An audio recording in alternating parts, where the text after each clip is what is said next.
Kumusta, mga kaibigan sa Agham? Ngayon ay pag-uusapan natin ang isang issue na nagdudulot ng kontrobersya sa mga pinakadakilang siyentipiko sa mga henerasyon, mula Einstein hanggang Elon Musk. Ngunit may isang bagay na hindi kontrobersyal. Alam mo ba kung ano ito? Katulad mo yan. Sumasang-ayon kaming lahat na bibigyan niya ng malaking lakas ang channel.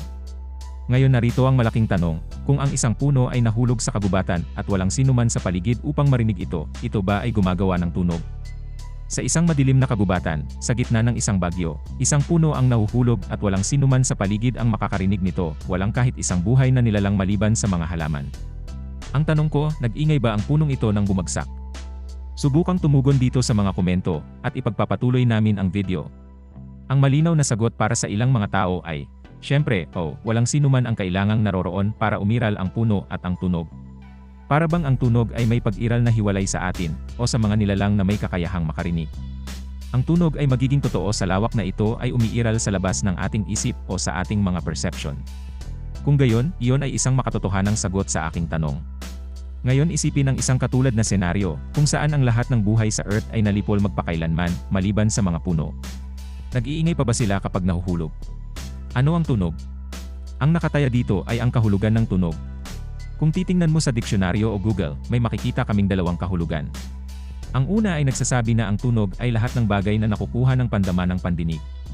Sa kahulugang ito, ang puno ay hindi magkakaroon ng tunog kapag ito ay nahulog. Ang pangalawang kahulugan, na ginagamit sa pisika, ay medyo mas tiyak.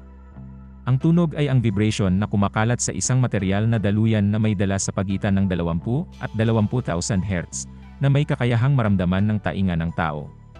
Sa anumang kaso, ang parehong mga kahulugan ay nauugnay ang tunog sa ating pag-iral, kahit na ang pisikal na kahulugan ay hindi nangangailangan na ang tunog ay talagang marinig, lamang na ito ay may kakayahang madama, ngunit ang mga kahulugan ng diksyonaryo ay hindi palaging sapat kapag nagtanong tayo ng isang tanong na pilosopikal. Sa buong ika-20 siglo, ang mga pilosopo at siyentipiko ay kumuha ng dalawang pangunahing landas upang sagutin ang aking tanong, realismo o antirealismo. Gayunpaman, walang tama o pinagkasunduan na sagot. Bagaman ang pinakanatural na landas para sa karamihan ng mga tao ay realismo. At iyon ang dahilan kung bakit ngayon ay bibigyan kita ng mga dahilan upang maging hindi gaanong makatotohanan sa mga bagay-bagay. Bumalik tayo sa mga setting ng tunog.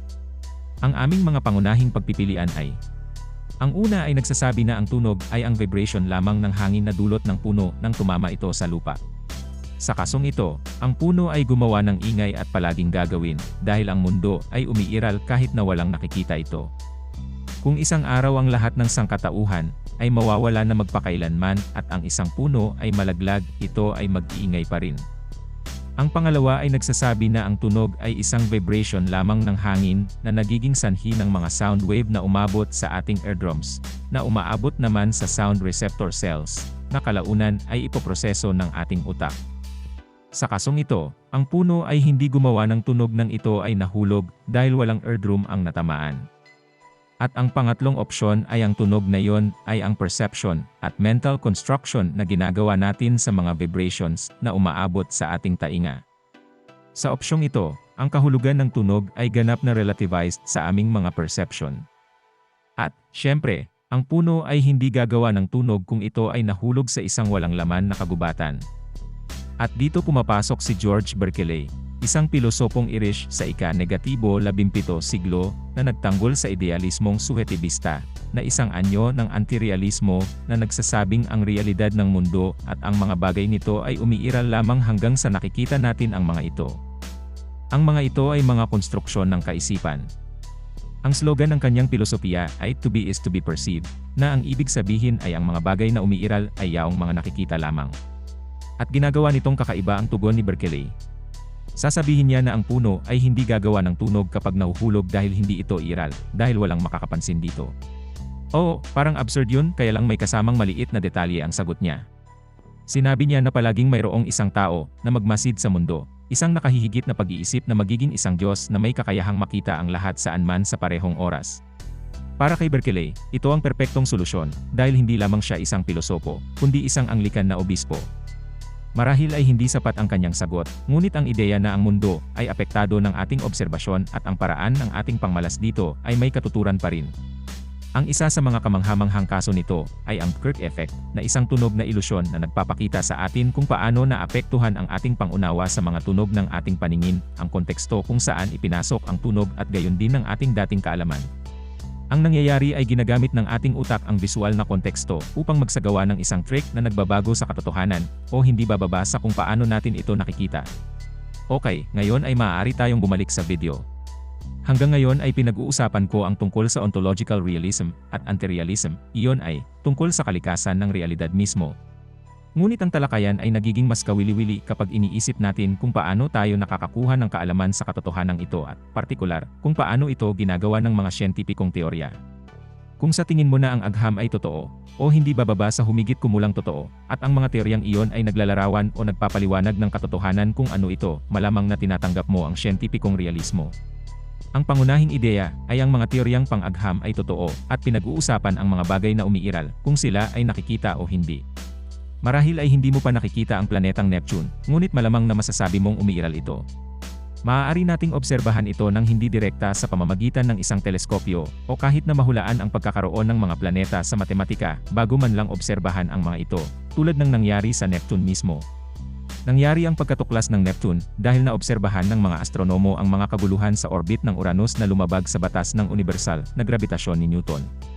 Ano ang maaaring ipaliwanag ang problemang ito ay isang katawan ng mas na sapat na malaki upang makaapekto sa gravity na sa kasong ito ay isang planeta. Okay, kaya ang agham ay tila nag-aalok ng napakahusay na mga hula at paliwanag tungkol sa kung ano ang umiiral at napakaraming tao ang naniniwala na ang mga teoryang siyentipiko ay ganap na totoo. Gayunpaman, ang pangunawa na ito ay walang kaalaman sa kasaysayan at pilosopikal. Kapag pinag-uusapan natin ang katotohanan sa isang teorya, hindi malinaw kung ano mismo ang ating tinutukoy. Ang agham ay ang aming pinakamaasahang mapagkukunan ng mga hula at paliwanag.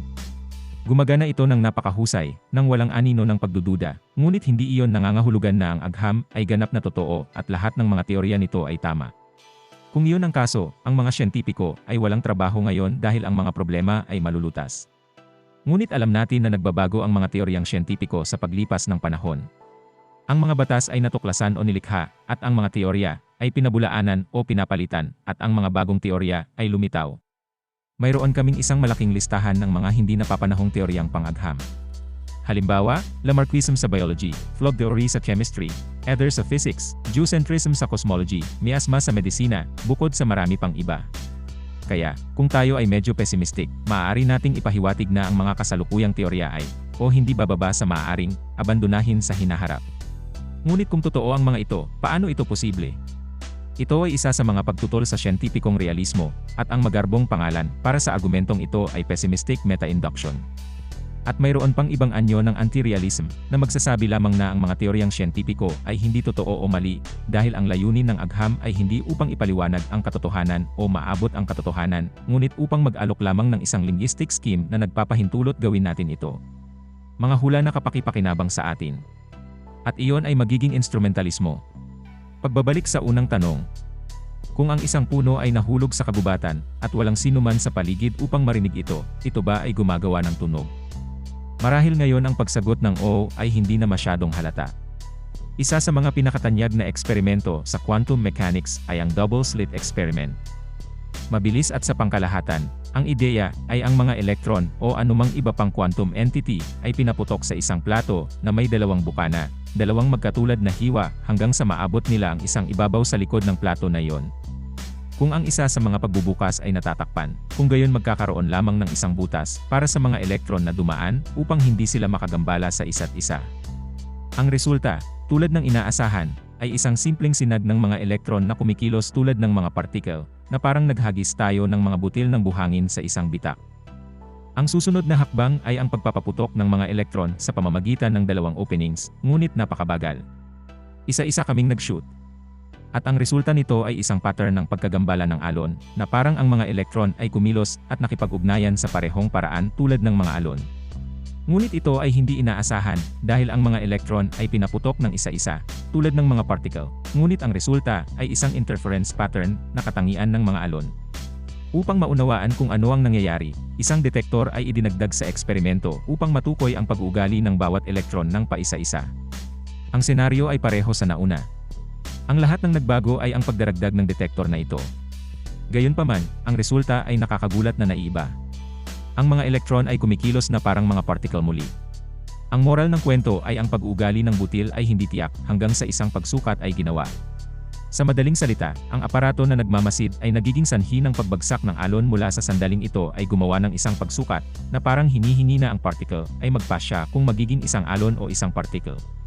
Ang interpretasyon ng Copenhagen, na siyang pinakakaraniwan at tinatanggap ng quantum mechanics, ay nagmumungkahi na bago ang isang elektron ay sinusukat, ito ay hindi pa rin isang alon o isang particle, ngunit isang probability cloud. Isang superposition state na nag-aalok ng ibang posibilidad para sa bawat rehiyon ng cloud, na nagsasaad kung saan maaaring lumitaw ang elektron pagkatapos sukatin. Ngunit iyan ay nangangahulugan na ang katotohanan ay hindi kasing ganda ng inaakala natin. Ang interpretasyong ito ng quantum mechanics ay pangunahing iniuugnay kina Niels Bohr at Werner Heisenberg, ngunit ito ay iniuugnay din sa mga siyentipiko tulad nina Max Born, Ernst Jordan, Wolfgang Pauli, at marami pang iba. At ito ay nilikha noong huling bahagi ng 20s.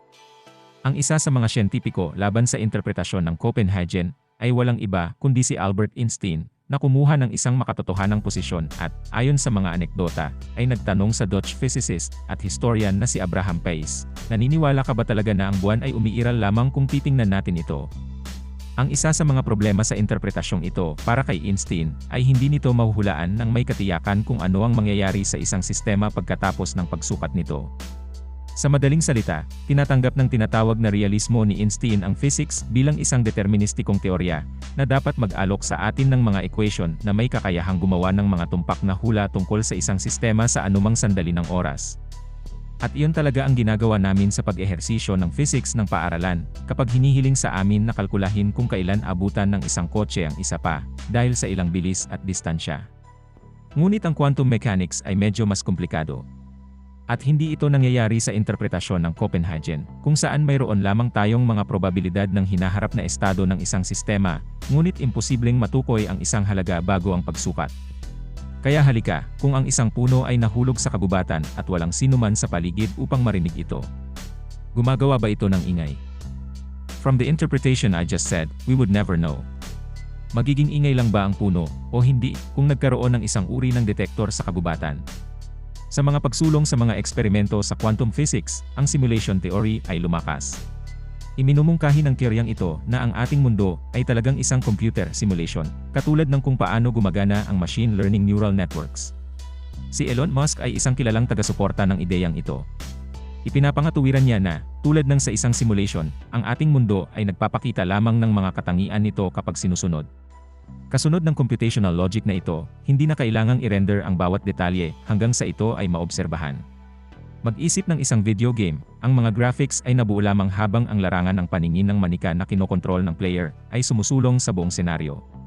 Ang nakakaintriga na pananaw na ito ng universo ay humahamon sa tradisyonal na ideya ng realidad at nagtataas ng mga tanong tungkol sa kalikasan ng pag-iral. Natutuwa akong kaakit-akit na ang tanong sa nahulog na puno ay tila hindi nakakapinsala, ngunit sana ay binigyan kita ng ilang mga dahilan upang maunawaan kung bakit walang tama o pinagkasunduan na sagot dito. At ikaw ba ay mula sa Albert Einstein team o sa Elon Musk team? Ano ang iyong opinyon sa ideya na tayo ay nabubuhay sa isang simulation? Sabihin sa amin sa mga komento. Maraming salamat at magkita-kita tayo sa susunod.